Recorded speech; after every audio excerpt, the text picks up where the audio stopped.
Next speaker, Kathleen Witcher.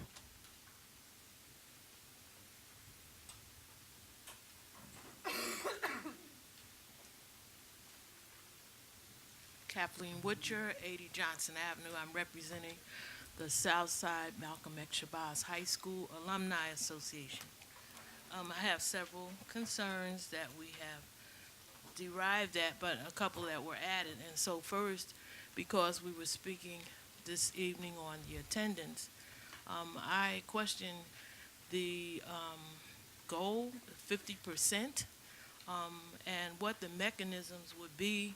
It sounds like there's a report of intervening with the Newark Police Department on what we know is stop and frisk.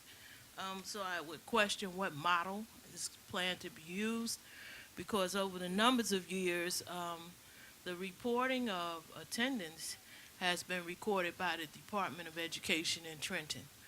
It records student attendance as well as the attendance of faculty and staff. Fast forwarding, my concern from the last June meeting was for the differentiation between public safety and school climate, and how students now will be expected to move without safety issues, as they are probably going to have to take 2 buses to school. We all know in locus parentis, it governs us throughout this state and throughout the country, so that schools are responsible for children's well-being from the time they leave home until the time they return home. And I say that because many districts across the country are now adopting the feeder school model. And apparently in Newark, we are scrapped that model that we had. So some of the students will be traveling at least 2 bus stops. And I'm wondering, because I remember about 1.5 years ago, there was a young lady here at the Mike China, and she mentioned territories in Newark. Can our children move safely from their homes to school and back without incident? And last, I'm going to just say that I would like to know, and I commend Mr. Hassan and also Mr. Kenny on their reports, and especially for the resolution presented and passed by all of you board members tonight on emergent conditions. There are still some areas in some of our schools that have been sealed because of asbestos. We know that asbestos is no longer removed in the same way it had been, so it is often sealed, but there are some Newark public school employees who have to move throughout the day as maintenance staff in their schools in those areas, creating health hazards.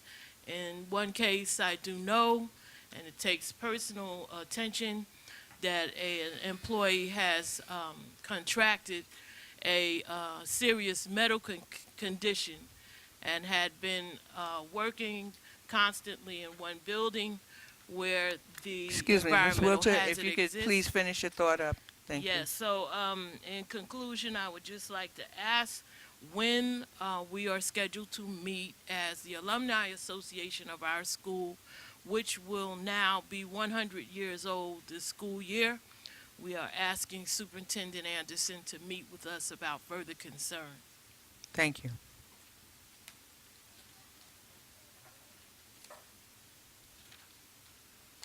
Next speaker, Maria Isabel Santos.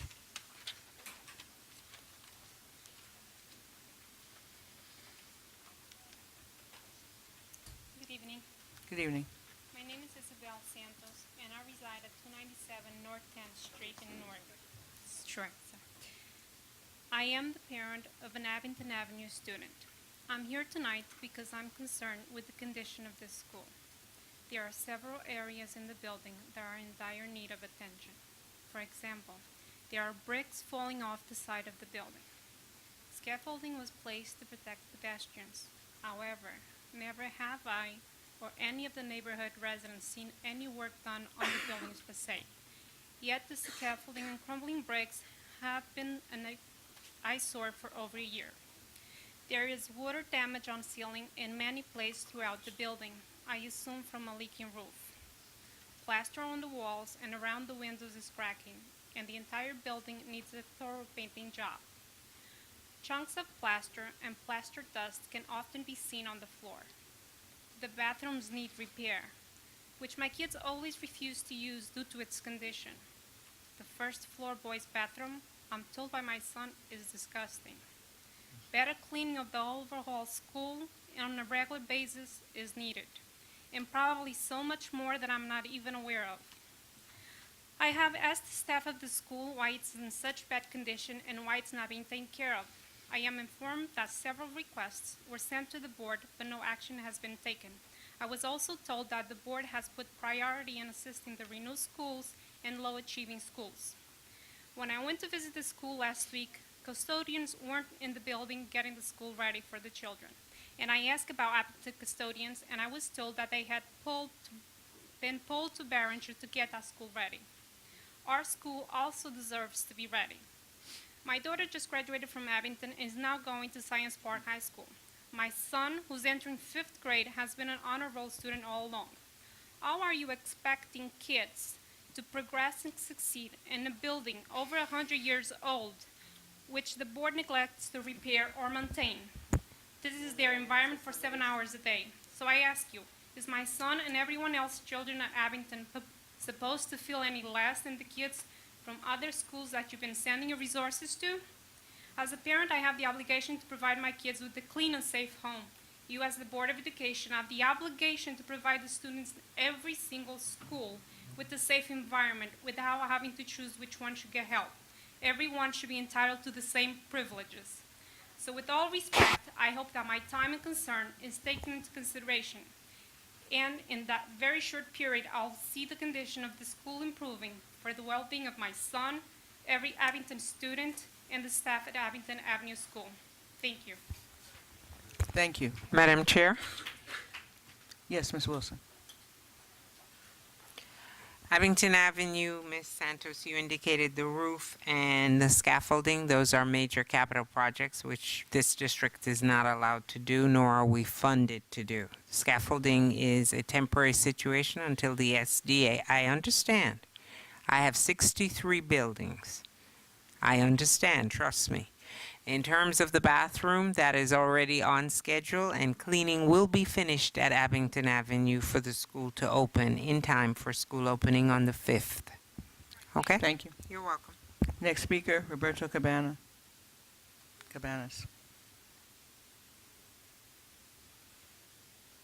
Is he here? He's not speaking. Okay, thank you. Thank you, sir. Next speaker, Lucius Jones.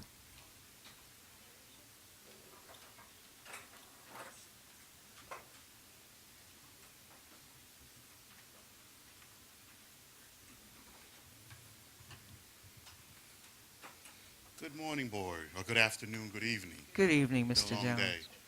Well, Madam Chair, I'd like to first make a request. I don't want to take it off my time, but I have to make the request. Going forward, before I want to speak to the board, can the board or the district get a bell? I don't trust the buzzer. I can't see the buzzer. I would prefer a bell where somebody's actually looking at the time with a watch, because that buzzer, I can't hear it when I'm speaking, and actually, it's not really. I don't think it's accurate, because when I watch it on TV, the people are not getting 3 and 5 minutes. So that's through the chair. I'll respond when you finish, Okay. Mr. Jones. Can we now start the clock at 5 minutes, please? Madam Chair? Go ahead, Mr. Okay. Jones. One of my concerns is very simply is this, to the board, through the chair, is that when Marion Bolden sat here as superintendent, and Dr. Janey and Campbell, and every other superintendent across the state, there's a standard to how boards and how superintendents respond to the community. Just to simply have the public come up here and talk, and I understand the objective not to get into a conversation with the public, but at some point, somebody's got to answer the questions. Because what's happening is that the superintendent is really dodging the ball. People come month after month and they ask questions. And at the end of the meeting, we go to old and new business and none of the questions get answered. And even when they answered the question, even when that question is answered, it's answered by the business administrator. We didn't hire the business administrator and pay the business administrator $240 or plus $1,000 to answer every single question.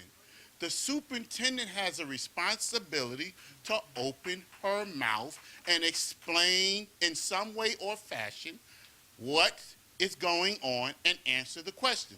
She don't have to do it during the board meeting, but Janie used to send out letters. What technique is she going to use to communicate our concerns going forward?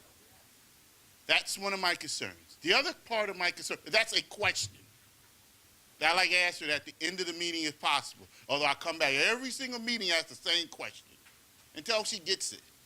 And I think she will. The next concern that I have, a question that I have, is that the superintendent has said that through her policy that she will no longer continue with school leadership councils. I would like to know what is the superintendent's plan to communicate with parents, grandparents, and decision makers at the school, because in her list of priority, she talked about culture and climate at the school. Well, we're the culture and climate. If you don't train us, work with us at the school, you're going to have chaos at the schools. So I like to know, even though you may not be mandated under NCLB reauthorization to do some of the things that you may do or shall do, but you are required under your contract to show us how you're going to improve parental involvement. That's what we need to know. What is her plan? The superintendent also said to one of the board members, I think it was Mr. Kinney, that she is the one to be held accountable. The question is, by who? Who will hold her accountable? Does the board have the right to evaluate her? Who evaluates her? Because if we get poor results at the schools and she gets a raise, how is that accountability? So we like to know what, at the end of this meeting, how she intends to get evaluated, who she reports to as her supervisor, if we can have input to someone outside of the district if the board is not going to be the party that evaluates her. Because our concern, very simply, is that if we don't see improvement at the school where I am supposed to be applying myself in my child's school, and you have shut me out, when you see across the river that applying core standards, the chancellor over New York City, once it was implemented, the scores dropped majorly. I think they're down to about 30%. So my question to the superintendent is, she knows that there's a transition going on when you apply core standards inside these schools. How do I respond to when my children's scores drop, if I am not prepared for it? In your preparing the school, your priority list, you also indicate that you have all these different projects, principal hiring, leadership, all of the things you're going to do with all these other parties and stakeholders, but you have yet to say what you intend to do or how you intend to help or work with the parents, the grandparents, the guardians, etc. What is your plan? Because we need to know how we fit into the big picture, or are we the bug on the wall? When we look at the teardrop progress of the district, and you hide your head because you don't have to respond at the public board meeting, we don't think that's acceptable, and we like the superintendent to answer more questions instead of being cowardly and not answering nothing and just doing Thank you, something Mr. different. Jones. Thank you. Next speaker, Christina Hammond. Kim Wright. Trina Lucas. Troy Bowers. Wilhelmina Holder.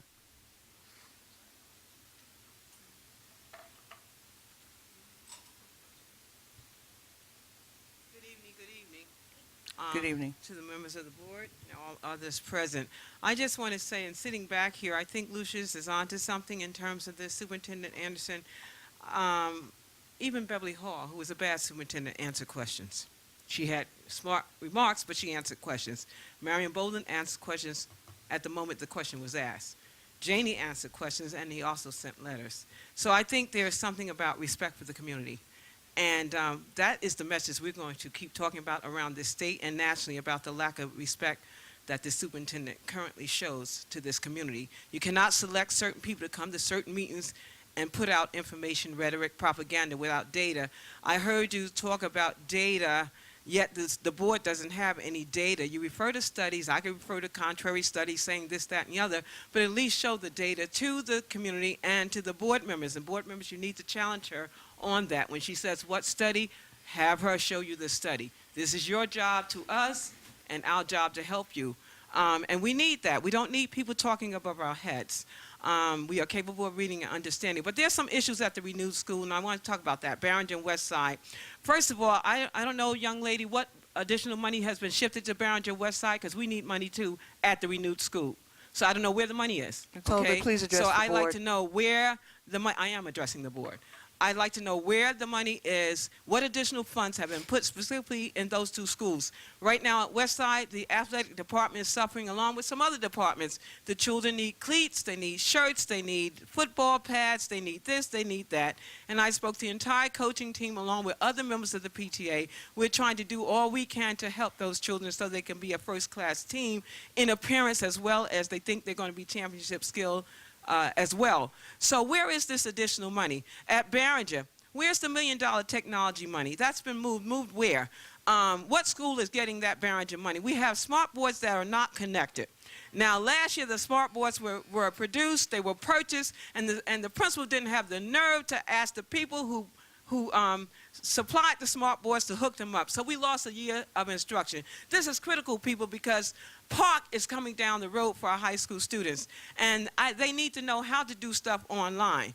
And if we don't have the technology nor the training, and in addition, we have people sitting in the pool education without placement pool that are highly qualified to go in and do the job. So I don't understand how we hire new novice instructors who really don't have a clue as to where their schools are. And we have people who are sitting in the EWP pool who are indeed effective, because some of them are just there for budget reasons or political reasons.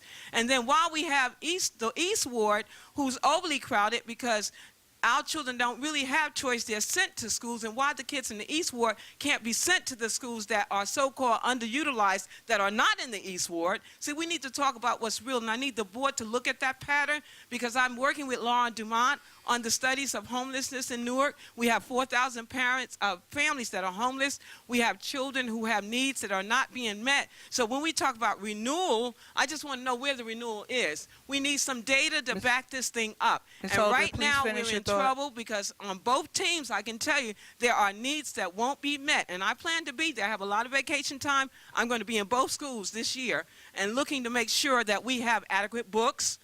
We have teachers. We have 40 uncertified teachers in Barringer alone. Thank you, Ms. Okay, Holder. so West Side, how many are there? And not just teachers, administrators as well. So that's the data you need to see. Who's Ms. Holder, certified, your where time they're has from, ended. and what the experience is. They Ms. can Holder, exercise. Ms. Holder, I your did time 2 has miles ended. this morning, and I hope they can do 2 miles with me this evening. I'm a walker now. I've lost a lot of weight doing the walking, so you can walk back with me. But the point is, we need to show the respect to the community. Ms. Holder, please. Thank you, Ms. Holder. Thank you. Thank you, Ms. Holder. Our last speaker, Stephen Outing.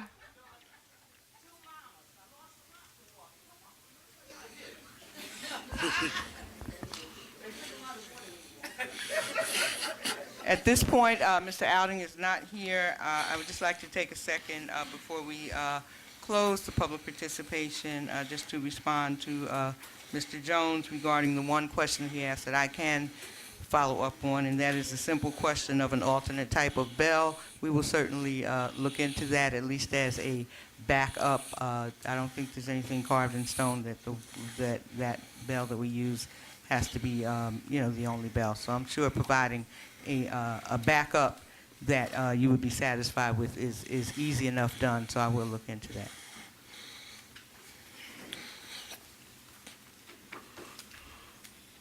That closes public participation for today. We will now move on to old and new business. Madam Chair, Yes, Mr. Lewis. I just wanted to follow up with some of the speakers. On one, Ms. McElroy, this incident happened on August 8th. We're now at August 27th, almost 20 days after the incident. Can we, the board, get a copy of whatever report that's going to be given with this incident? And are the people, there's people that was responsible for watching these children. And if they're not able, after 3 weeks, to give us a report, I think that some actions need to be taken at this point. So I just wanted to ask Madam Chair, Madam Superintendent, or Madam General Counsel, is there going to be any actions that's going to be taken, because it's our responsibility when our children are under our custody to make sure that they're watched and supervised. Madam Chair. Mr. Lewis, those people can comment, but however, as you know, personnel decisions and determinations will have to be handled in closed session, but they can talk generally. That being said, as the superintendent did indicate, first and foremost, we take the safety not just of our children and students, but of all employees within the NPS community. We will examine this from top to bottom to ensure that best practices are implemented wherever those are necessary. And beyond that, at this point in time, it would be derelict of me to go further without having all of the facts of the scenario and also understanding that there may have to be changes that will occur, and this may go in other venues that we have to discuss at that point in time. But without question, this is a priority that we will ensure to the best of our ability that we can complete. Okay, and also I wanted to follow up with one of the speakers, Ms. Witcher. I want to have a follow-up conversation with our Director of Security, because Ms. Witcher, pointed something out that was very traumatizing. So give you something to think about, the stop and frisk. And after seeing the Newark Police report of stopping over 2,000 people, and 1,500 of them was African American, and only 300 of them was other race, it lead me to think about, are we really putting our African American young men at risk by using police practices in our district?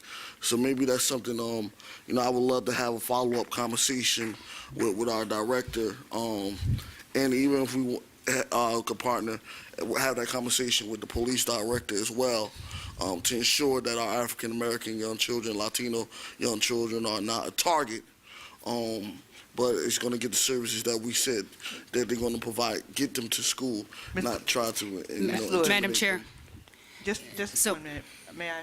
Mr. Lewis, are you speaking specifically in reference to the attendance Yes. policy? Thank you. Yes, Ms. Scott. So, Mr. Lewis, would I just caution you and all the board members present to just bear in mind and be mindful of is that obviously it's a very volatile discussion in talking about the issue of stop and frisk. We are not a law enforcement entity, so I would caution you to draw any parallels. Without question, we are seeking to work within the confines of the law to keep all of our students and staff safe.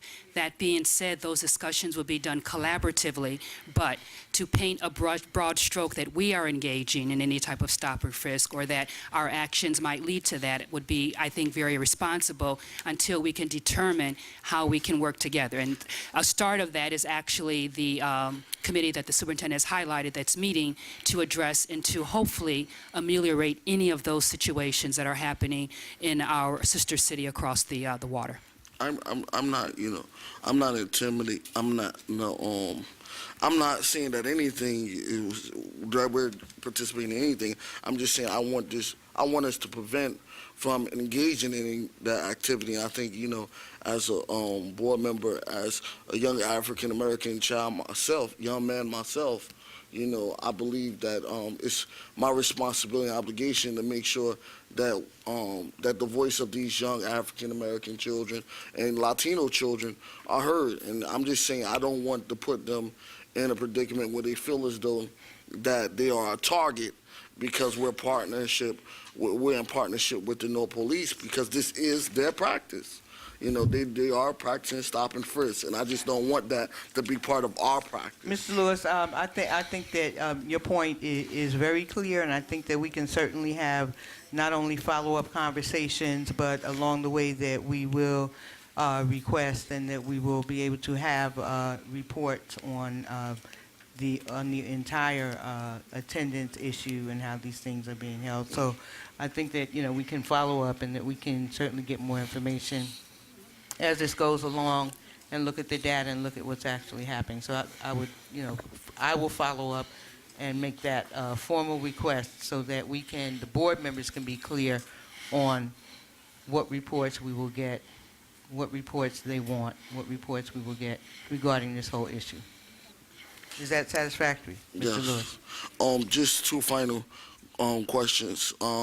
One question is concerning summer schools. When will we get the data on how many children attended summer school? How many of them successfully completed summer school? How many of our seniors successfully completed summer schools? Are they going on to college, or are they going on to the work field as well? And the last question is, when our residents come up here and voice their concerns, who are tracking their concerns, and are they receiving letters in response to their concerns? And if so, will the board be able to get a copy, of those letters that's being sent out responding to their concerns, just so we can have it for our record? So the two questions have to deal with tracking students and then tracking the concerns. Summer school data, as has been past practice in terms of student outcomes, attendance, et cetera, will be presented at the next board meeting. It takes us usually a month to collect the data and also compare it to what happened around graduation rates, et cetera. So we will include that in our next board update, which is what happens pretty much every year. As for questions being answered, we answer quite a few. I answer many while I'm up here. And I did this evening, I'll continue to. As for individual questions that are more appropriate to follow up with offline, we meet every month as a team, and we go through every single question and divide up who's the best and most appropriate person to follow up. Often those are conversations, they're not formal letters. We believe in doing the work, not writing letters, and so that's what we do. And we actually have a tracker that Ms. Merritt attends to ensure that the loop is closed with all those individual concerns and questions. Thank you. I think what would be very helpful to us as a board is that from the monthly list of speakers, if we could possibly receive just in summary that something was followed up on. There may be a case where a person is speaking and they believe that they need follow-up, and it may not have been followed up on because the perception may have been different. So I think that if we can just see who was actually followed up on, even if it says question answered after board meeting or something, so that we would have an indication as to whether a person has been responded to. I think that that's something that could be done that could possibly be helpful, and I will, after the meeting again, I'll follow up with that Madam via Chair? email with that request. I want to add to what you're saying. Yes, Mr. Kenny. It's actually something that I think was not started, but it was the 311 system that was used a few years ago. That was in terms of there was a complaint or there was an issue, there was a tracking number, and at least a person feel comfortable that their information is being recorded. So if it can be done by phone, I think it also can be done here at board meetings, where people took the extra step to actually come down and voice their concerns and express, whatever issues they may have. So if we can also incorporate, I'm not sure what other, systems that might include, but if a tracking process can be incorporated where a person feel comfortable that the information was recorded and there is a start to finish, then we can, close out, I guess, cases, I guess you want to call them. To a certain degree. Mr. Kenny, if I may suggest that you take that up in Constituent Services Committee and, Sure. maybe come up with some concrete suggestions out of that committee, because that way, we know that the time will be taken for the consideration of these issues and it won't just be a conversation. Yes, Ms. Matthias? And I'd just like to remind Mr. Kenny, we actually did come up with a couple of suggestions last year out of constituent services for this process. So if you don't have them, I'll be happy to send them to you again. Yes, but not for current board meetings, so. My question is on the parental involvement. I was not able to attend the business meeting, but I know it was stated, or at least it was reported back to me that it was stated that we no longer have SLCs. And I was just curious as to when that policy was redacted or changed, because per NPS's current policy, we have SLCs, we have parent boards that are supposed to be reporting and advising to the superintendent. So has that policy actually been changed officially? Is it just that the practice is going to change? And what is supplementing that or replacing that? Thank you. The statute and policy has been, inadequately implemented and pretty much out for quite some time. We believe that it is actually critical to have a group of community stakeholders and family members actively involved in schools. The Office of Family and Community Engagement is in the process of developing a set of recommendations for principals about how to do that well. And some of those practices will look similar to the SLCs, and some will go above and beyond the SLCs. We are happy to lay out a timeline and ensure that folks give input on those guidelines. Our hope is actually to augment and improve it, and to give those recommendations to principals this fall, so that we have active bodies of interested stakeholders, family members, grandparents, community advocates that are actively involved in schools. We believe in that. We think it's exactly right. It is simply a matter of making sure that our principals are clear and trained on the way to do that well. And the timeline for that would be? This fall, we're sharing a sort of a handbook and set of guidelines for principals, as well as tools and tips and promising practices.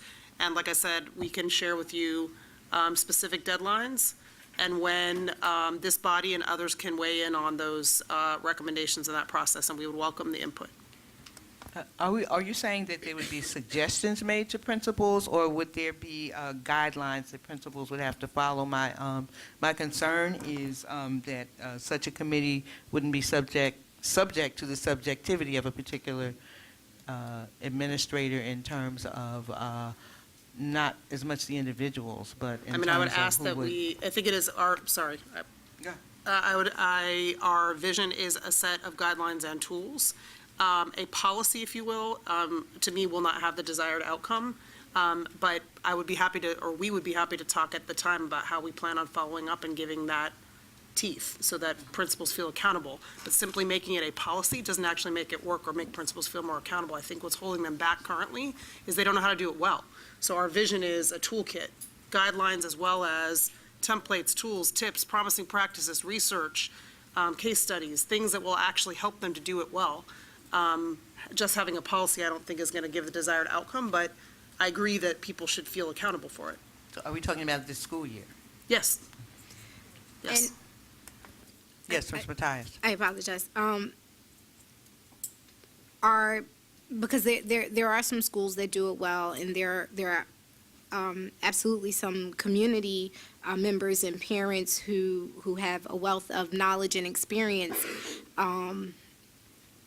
in this process. So are they going to be brought in early on, or are we just going to develop these processes by best in national practices? No, we are starting with the schools that actually have had active groups that have been involved in terms of documenting what they're doing. And we're going to augment it with anything we can find. If you ask principals writ large, not just new principals, but writ large, what is a really effective way to have an active group of stakeholders involved at a very, deep and appropriate level in how your school is doing? A lot of them can't respond affirmatively to that because it's not something they were adequately trained on. So all I'm saying is, we hope to do more, not less. And so it's not just about, it is partly about documenting what's working, but also about culling and looking and seeing promising practices wherever we can find them, but including in Newark. And then my second question was about the park testing. Are we going to be one of the districts who are going to pilot the park?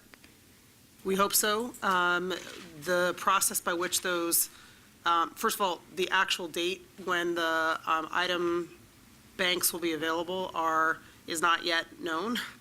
And the process by which the state and the park consortium will choose the districts is also not known, but we're watching it closely and have every intention of trying to be an early adopter because, it is our belief, which is also why we adopted the ACT. Because in many ways, the ACT assessment is far more closely aligned to the park than, say, the NJ Ask or the HESPA. That's partly why we made that move, because we didn't actually want to sit and wait for everyone to get hit with a huge drop. So the ACT is probably the best proxy that we have in the country. Now the New York assessments are closer as well. Once the date that the assessment items will be tested is known and the process by which folks will be considered, my hope is that we would. I'd rather be on the front end and learn from it than wait. I don't think that's fair to students or to families, so we're watching it closely. And if we're selected, are we going to then opt out of the NJS test? It is not clear to me, unless you know something that I do, that that's an option, and it's not clear to me even what the process for which they're going to make that decision is going to be. Okay, I can send you something. I know that the state has the option of a waiver. They do, but it's not clear what that, so we can talk further. Okay. But I'm happy to hear what you know. It's not as explicit as being able to opt out. You can't waive all the current assessments in the current process. But I also think that's still in it's evolving. Okay. Madam, Yes, Mr. Lewis. Madam Chair, just two things.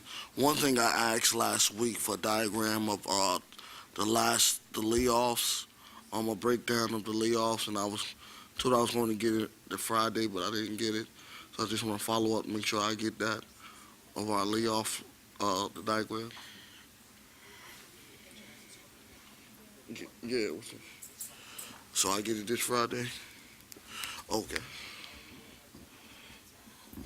So when would that be available, is the question. It'll be this Friday? Thank you. Anyone else old or new business? Madam, I'm sorry, Dr. McCreary and then Mr. Hassan.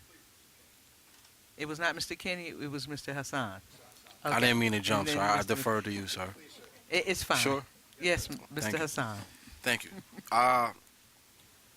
I believe Mr. Kinney requested to have a roster for the attendance from there was a meeting that took place on August the 16th where the One Newark initiative was discussed and school snapshots and the attendance campaign was presented. You requested that information. I'm not sure if we ever received that.